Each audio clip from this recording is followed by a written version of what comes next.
शुक्लां ब्रह्मविचारसारपरमामाद्यां जगद्व्यापिनीं वीणापुस्तकधारिणीम् अभयदां जाड्यान्धकारापहां हस्ते स्फाटिकमालिकां विदधतीं पद्मासने संस्थितां वन्दे तां परमेश्वरीं भगवतीं बुद्धिप्रदां शारदाम्। हम लोग पहले के पाठ में षष्ठ वागीशः इत्यादि प्रयोग को बनाए थे और आज के पाठ में हम लोग यरो अनुनासिके अनुनासिको वा सूत्र पे चर्चा करेंगे। इस सूत्र में 4 पद है।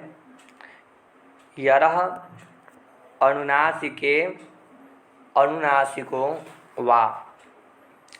यरः षष्ट्यंत पद है, अनुनासिके सप्तम्यंत पद है, अनुनासिकः प्रथमांत पद है और वा अव्यय पद है। सूत्र में 4 पद हैं और इन्हीं चारों पदों से हम सूत्र का अर्थ निकालने का कोशिश करेंगे।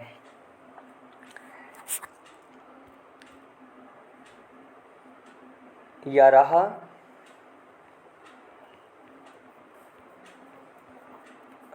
अनुनासिके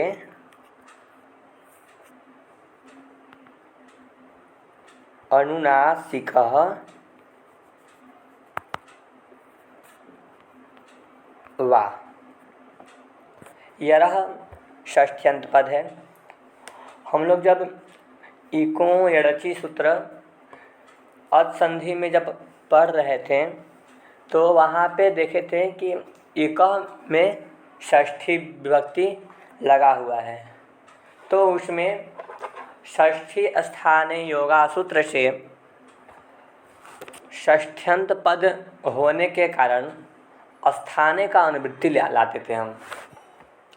अर्थात षष्ठी स्थान योगा कहता है कि पूरे व्याकरण शास्त्र में जितने भी सूत्र हैं उन सूत्रों के पद में अगर षष्ठी विभक्ति लगा हुआ हो तो उसके ही स्थान पर कार्य होगा, ऐसा कहना चाहिए।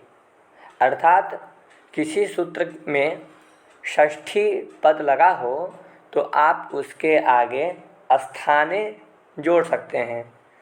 अर्थ होगा कि जैसे इक स्थाने, इक के स्थान में, उसी तरह यहाँ पर यरो अनुनासिके अनुनासिको वा में जो यरो है वह यरह था और यरह में षष्ठी विभक्ति लगी हुई है और षष्ठी विभक्ति लगने के कारण जो यरह है उसके स्थान पे हम षष्ठी स्थानीय योगा सूत्र से स्थाने को जोड़ देते हैं। तो अर्थ क्या होगा? यरह स्थाने, यर प्रत्याहार, यर क्या है? प्रत्याहार है, तो यर प्रत्याहार के स्थान में, इतना अर्थ हो गया। अनुनासिके, जब हम लोग अच संधि प्रारंभ किए थे तो इको नरसी के बाद दूसरा सूत्र पढ़े थे तस्मिन् नीति निर्दिष्टे पूर्वस्य। वो कहता है कि सप्तमी निर्देशेन विधीयमानं कार्यम वर्णांतरेण अव्यवहितस्य पूर्वस्य बोध्यम। अर्थात इस सूत्र का कहने का तात्पर्य था कि पूरे व्याकरण शास्त्र में अगर कहीं भी सूत्र में सप्तमी विभक्ति लगी हुई हो, अगर वह सप्तम्यंत पद हो तो जो कार्य होगा वह पूर्व में होगा। कार्य कहने का तात्पर्य है कि गुण करना हो, वृद्धि करना हो, दीर्घ करना हो, प्रकृति भाव करना हो, पुरुष करना हो, कोई भी कार्य करना हो तो वह पूर्व होगा। वह सप्तमी लगा हुआ होगा तो सप्तमी के तुरंत पूर्व में होगा। ये कौन सूत्र कहता है? तस्मिन् नीति निर्दिष्टे पूर्वस्य। तो इसका भी यही अर्थ होगा कि यर प्रत्याहार के स्थान में अनुनासिके अर्थात अनुनासिक के परे रहने पर, अर्थात अनुनासिक के तुरंत पूर्व कार्य करना है होगा यहाँ पर। ठीक, तो इतना का अर्थ हुआ यरह स्थाने अनुनासिके, यर प्रत्याहार के स्थान में अनुनासिक के परे रहते।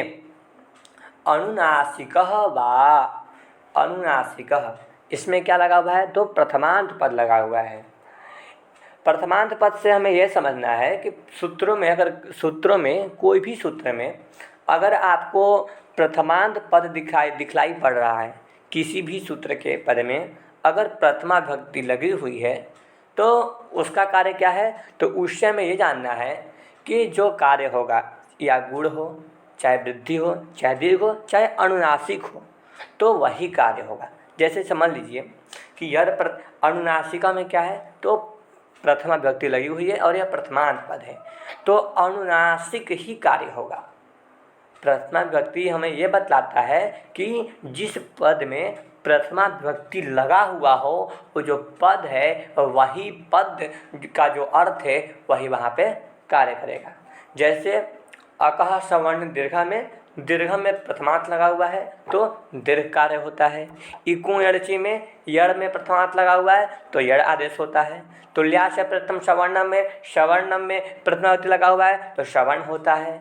इसी तरह यहाँ पे यरो अनुनासिके अनुनासिको वा सूत्र में अनुनासिका में क्या लगा हुआ है, प्रथमांत पद लगा हुआ है तो अनुनासिक ही आदेश होगा। पूरे सूत्र का अर्थ क्या होगा अब, यद प्रत्याहार के स्थान में अनुनासिक के परे होने पर अनुनासिक होता है व अर्थात विकल्प से। ठीक, अब हम वृत्ति को देखते हैं। वृत्ति में है यरह पदान्तस्या अनुनासिके परे अनुनासिको वा स्यात्। यरह, यर प्रत्याहार, यरह स्थान है, यर के स्थान में कैसा, और यर तो आगे में दिया हुआ है क्या, पदान्तस्य, एक सूत्र है पदान्तस्य, उससे यहाँ पर पदांत का निवृत्ति आता है तो होगा पदांत यर। क्या हो गया, यरह पदान्तस्य, इसको उल्टा कर दीजिए तो पदांत यर, पदांत यर के स्थान में।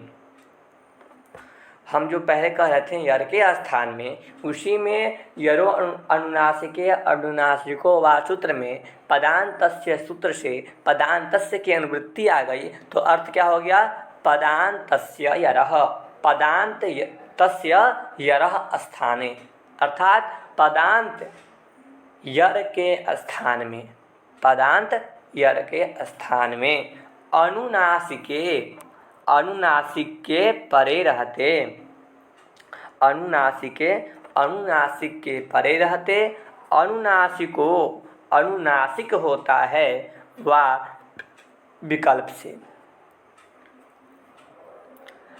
हम अब उदाहरण से समझते हैं क्या बना है, एतन मुरारी, एतद मुरारी।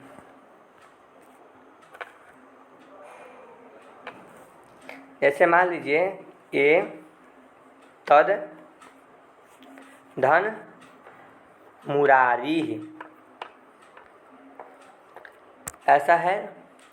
अब यहाँ पे चाहे तो आप एतद मानिए, चाहे आप एतद मानिए, क्योंकि एतद है और इसके स्थान पे हम पहले अभी जो कल सूत्र पढ़े थे झलाम जशो अंते, और पद के अंत में झल प्रत्याहार का वर्ण क्या है, द है, उसको क्या कर देंगे, तो उसको ये इत द तो है ही, एतद है तो इसको अगर आप मान लीजिए खरीचा से चत्र कर देते हैं तो एतत हो जाता है। तो एतत रहेगा तो त को आप झलाम जसो अंत जस्त कर दीजिए तो एतद हो जाएगा, और अगर एतद है तो खरीचा से आप चत्र कर दीजिए तो एतत मान लीजिए। तो एतद आप कुछ भी मानिए इसको, ठीक। एतद धन मुरारी ऐसा मान लीजिए अवस्था है। अब यहाँ पे सूत्र लगा देंगे कौन सा, सबसे पहले आ देंगे खरीचा, चत्व कर देंगे तो क्या हो जाएगा, एतत धन मुरारी, ऐसा बन गया। अब यहाँ पर हम सूत्र लगा देंगे यरो अनुनासिके अनुनासिको वा, ठीक। क्या कहेगा, तो कहेगा पदान्तस्य यरः, पद के अंत में क्या हो, यर प्रत्याहार का वर्ण हो। अब बताइए कि यर प्रत्याहार कहाँ से कहाँ तक आता है। हयवरट के यकार से लेकर सर के रकार तक इतने आते हैं यर प्रत्याहार में वर्ण। यर प्रत्याहार वर्ण का एक बार देख लीजिए, य व र ल ञ म ग ड़ न झ भ घ ढ ध ज ब ग ड द ख फ छ ठ त च ट थ क प श स ष, इतने वर्ण किस में आते हैं, यर प्रत्याहार में आते हैं। तो सूत्र का क्या अर्थ है? पदांत यर, पद के अंत में क्या हो? यर प्रत्याहार का वर्ण हो। यर प्रत्याहार में त आ जाएगा तो इसको हम यर मान लेंगे, और यर मानने के बाद पद के अंत में क्या है? यर प्रत्याहार का वर्ण है। पदांत यर वो क्या होता है? अनुनासिक होता है, और अनुनासिक के परे होने पर पद के अंत में जो यर प्रत्याहार का कोई भी वर्ण हो तो उसको अनुनासिक हो जाता है। अनुनासिक वर्ण कौन कौन से हैं और अनुनासिक किसे कहते हैं, कहते किसे हैं? तो हम लोग पढ़े थे संज्ञा प्रकरण में, मुख नासिका वचनों अनुनासिकः, मुख सहित नासिकयोच्चार्यमाणो वर्णो अनुनासिक संज्ञः स्यात्। अर्थात जिसका मुख और नासिका दोनों से उच्चारण हो उसको हम अनुनासिक कहते हैं। यमगणनानां नासिका च, अर्थात य म ग ड़ न म, इनका उच्चारण नासिका भी होता है। और य किस में आएगा? य आएगा चवर्ग में, तो इचू ऐसा नाम तालु, अर्थात य का दो हो गया उच्चारण स्थान, एक तालु हो गया और एक नासिका हो गया। उसके बाद म का क्या है उच्चारण स्थान? उपपधमान्यानाम ओष्ठौ, तो म का क्या हो गया उच्चारण स्थान? ओष्ठ हो गया और एक नासिका हो गया। इसी तरह अगर आप संज्ञा प्रकरण पढ़े होंगे तो आपको पूर्व विदित होगा कि य म ग ड़ न म, इनका दो दो उच्चारण स्थान होता है, एक नासिका होता है और एक तालु, कंठ, नासिका, मूर्धा, ओष्ठ, ये सब होता है। आप मिला लीजिएगा।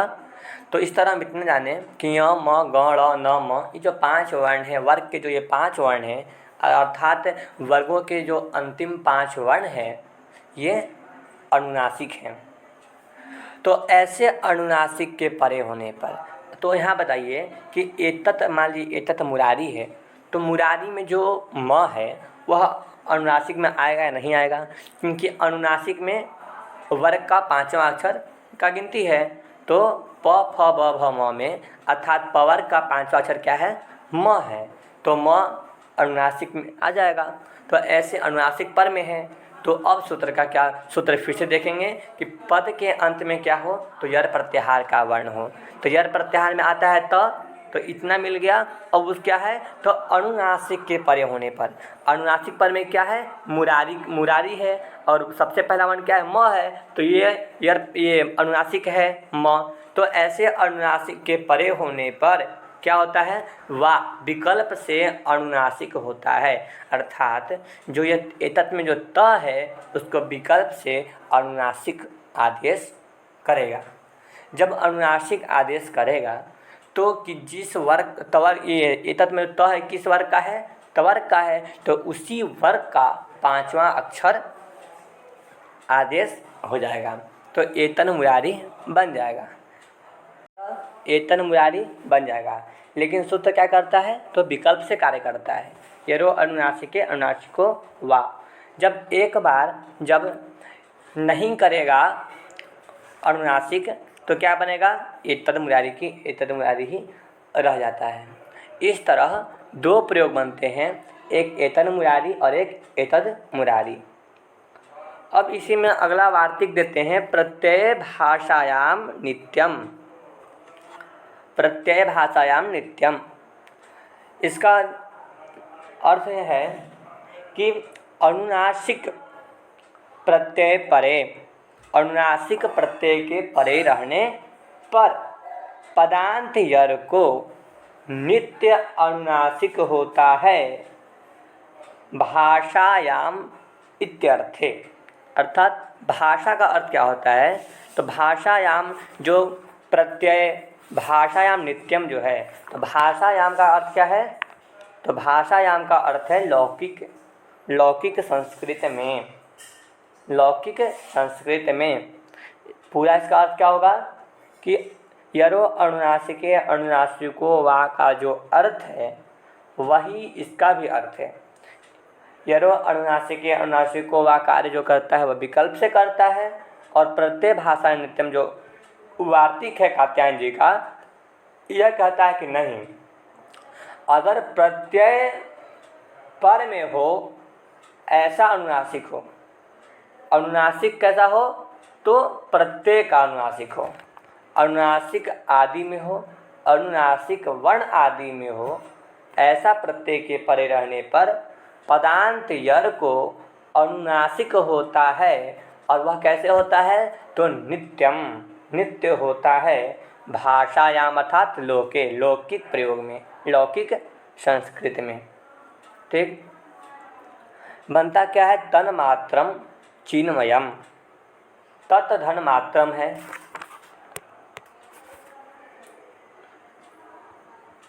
तत् धन मात्रम है। यहाँ जो मात्रम है वहाँ पे मात्रच प्रत्यय हुआ है। मात्रच प्रत्यय में च का इस संज्ञा लोप हो जाता है, मात्र बनता है, और इसको फिर नपुंसक लिंग में मात्रम बनता है। तो मात्रच प्रत्यय है, और मात्रच प्रत्यय का जो पूर्व वर्ण अर्थात पूर्व जो वर्ण है वह म है, और यह अनुनासिक भी है। अनुनासिक में म का गिनती आता है, तो म अनुनासिक है, और अनुनासिक आदि में ऐसा प्रत्यय पर में क्या है? तो मात्रच प्रत्यय पर में है, मात्र से मात्रम बना है। तो प्रत्यय भाषा नित्यम क्या कहता है कि अनुनासिक आदि में हो, तो अनुनासिक आदि में क्या हो गया? म। अनुनासिक आदि में हो ऐसा प्रत्यय पर में हो, पर ऐसा प्रत्यय पर में कहा जाएगा मात्रच प्रत्यय। तो मात्रच प्रत्यय का मात्रम बना हुआ है। तो अनुनासिक आदि में हो ऐसे प्रत्यय के परे होने पर पदांत यर को अर्थात पद के अंत में जो यर प्रत्याहार का वर्ण हो उसको नित्य अनुनासिक होता है। तत् धन मात्रम में यहाँ पे यरो अनुनासिके अनुनासिको वा सूत्र से विकल्प से अनुनासिक प्राप्त था, लेकिन प्रत्यय भाषायाम नित्यम वार्तिक कहता है कि अनुनासिक आदि में हो ऐसे प्रत्यय के परे होने पर पद के अंत में यर प्रत्याहार का कोई भी वर्ण हो उसको नित्य अनुनासिक होता है। तत् में जो त है वह तवर का है, तो तवर का ही पंचम वर्ण अनुनासिक आदेश हो जाएगा, तो तन मात्रम ऐसा प्रयोग बन जाएगा। अगर प्रत्यय भाषायाम नित्यम वार्तिक नहीं होता तो क्या बनता? तत् मात्रम तन मात्रम ऐसा बनता, लेकिन प्रत्यय भाषा नित्यम वार्तिक के वजह से तन मात्रम ऐसा प्रयोग बना। अगला प्रयोग क्या है? चिन्मयम। चित धन मयम। यहाँ पर मयम जो है वहाँ पे मयट प्रत्यय रहता है। जब हम लोग तद्धित पढ़ेंगे तो तद्धित में मयम बनता है, मयट प्रत्यय रहता है और इसको नपुंसक लिंग में मयम बनता है। तो मयट प्रत्यय है और अनुनासिक आदि में है, ऐसा प्रत्यय पर में क्या है? मयट है, तो उससे पदांत यर के पद के अंत में जो यर प्रत्याहार का वर्ण है तो उसके स्थान पर नित्य से क्या हो जाएगा? अनुनासिक हो जाएगा। तो अनुनासिक वर्ण कौन कौन से होते हैं? य म ग ण न म। तो तवर का पांचवा अक्षर ही न आदेश हो जाएगा, तो चिन्मयम ऐसा बन जाएगा। इस तरह तन्मात्रम चिन्मयम ये दो रूप बनते हैं। अब अगला सूत्र है तोरली, इस पे अगले पाठ में चर्चा करेंगे।